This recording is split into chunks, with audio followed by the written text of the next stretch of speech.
ನೀವು ನೋಡ್ತಾ ಇದ್ದೀರಾ ನ್ಯೂಸ್ 18 ಕನ್ನಡ. ನಾನು ನವಿತಾ ಜೈನ್.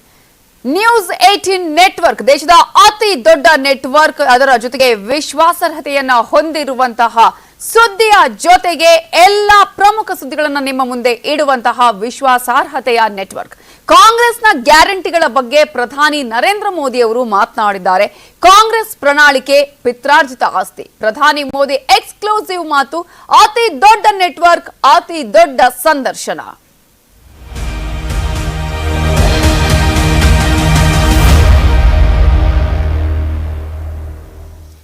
ನ್ಯೂಸ್ 18 ನೆಟ್ವರ್ಕ್ ಜೊತೆಗೆ ಪ್ರಧಾನಿ ನರೇಂದ್ರ ಮೋದಿ ಸಂದರ್ಶನವನ್ನ ನೀಡಿದ್ದಾರೆ. ಎಕ್ಸ್ಕ್ಲೂಸಿವ್ ಸಂದರ್ಶನದಲ್ಲಿ ಪ್ರಧಾನಿ ನರೇಂದ್ರ ಮೋದಿ ಅವರು ಅನೇಕ ವಿಚಾರಗಳ ಬಗ್ಗೆ ಮಾತನಾಡಿದ್ದಾರೆ. ಅದರಲ್ಲೂ ಪ್ರಮುಖವಾಗಿ ಕಾಂಗ್ರೆಸ್ನ ಭರವಸೆಗಳು, ಕಾಂಗ್ರೆಸ್ನ ಪ್ರಣಾಳಿಕೆಯಲ್ಲಿ ಇರುವಂತಹ ವಿಚಾರಗಳ ಬಗ್ಗೆ ಮಾತನಾಡಿದ್ದಾರೆ. ಹಾಗಾದ್ರೆ ಪ್ರಧಾನಿ ನರೇಂದ್ರ ಮೋದಿ ಅವರು ಈ ಸಂದರ್ಶನದಲ್ಲಿ ಹೇಳಿದ್ದೇನು ನೋಡಿ. आपने जो है राजस्थान में एक रैली में एक कांग्रेस के मैनिफेस्टो पर एक डायरेक्ट अटैक किया.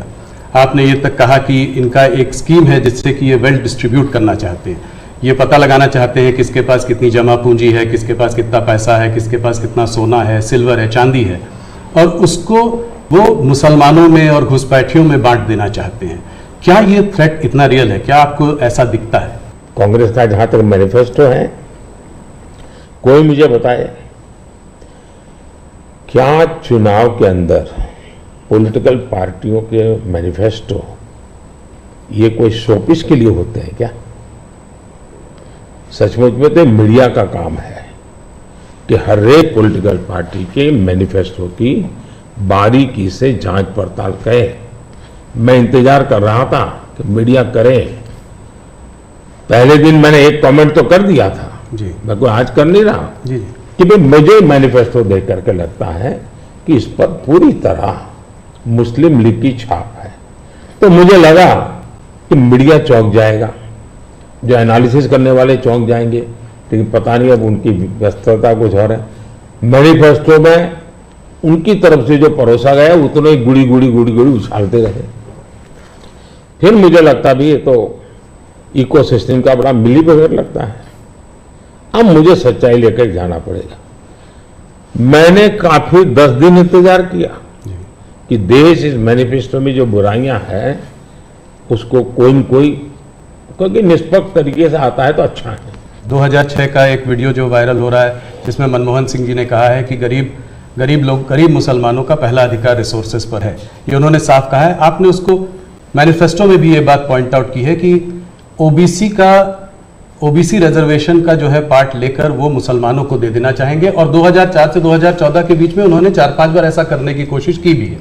अरे भाई, ये तो बड़ा इंटरेस्टिंग सवाल आपने पूछा है. जरा मेरा जवाब लंबा हो जाएगा, लेकिन देश के लिए मुझे बताना पड़ेगा. बताइए. आप कांग्रेस का इतिहास देख लीजिए. 90 के दशक से ये मांग उठी है देश में. समाज का एक बहुत बड़ा तबका है जिसको लगता था कि हमारे लिए कुछ होना चाहिए, उसके लिए आंदोलन हुए हैं. 90 से पहले कांग्रेस ने पूरी तरह इस बात को खारिज कर दिया, उसका विरोध किया, उसको दबाने की कोशिश की है. यानी 90 के पहले का उनका दशक है. फिर उनको जितनी भी कमीशन बने, जितनी कमेटियां बनाई, उसके भी रिपोर्ट्स ओबीसी के विचार के पक्ष में आने लगे.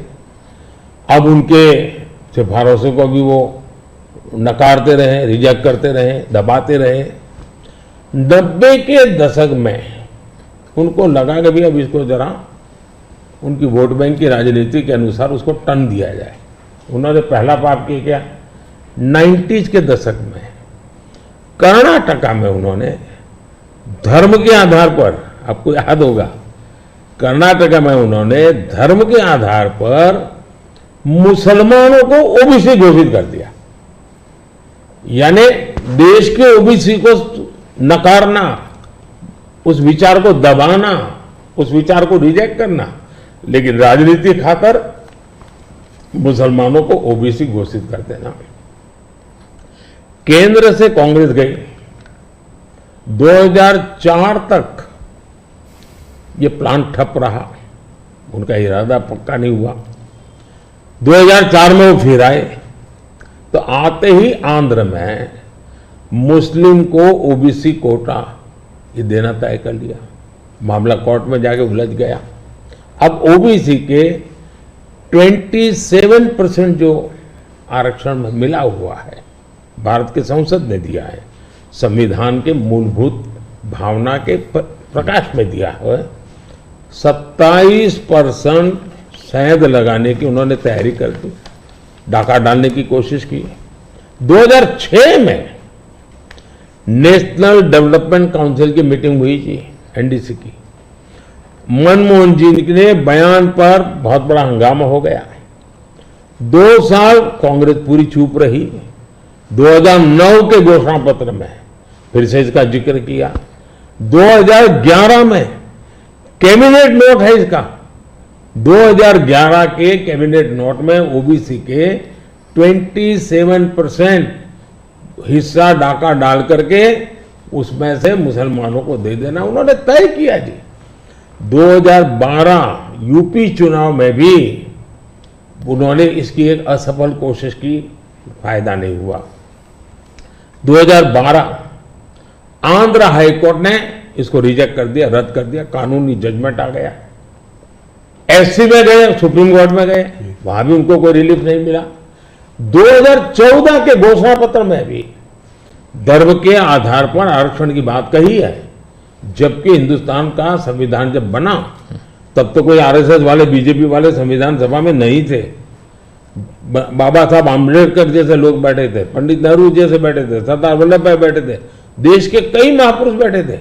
उन सब ने लंबे चिंतन के बाद तय किया था कि भारत जैसे देश में धर्म के आधार पर आरक्षण नहीं दिया जा सकता। 2024 के चुनाव में आप देख रहे हैं उनका मैनिफेस्टो। और मैंने कहा इस पर पूरी तरह मुस्लिम लीग की छाप है, यानी मुस्लिम लीगी नीतियां उन्होंने अपनाना शुरू किया।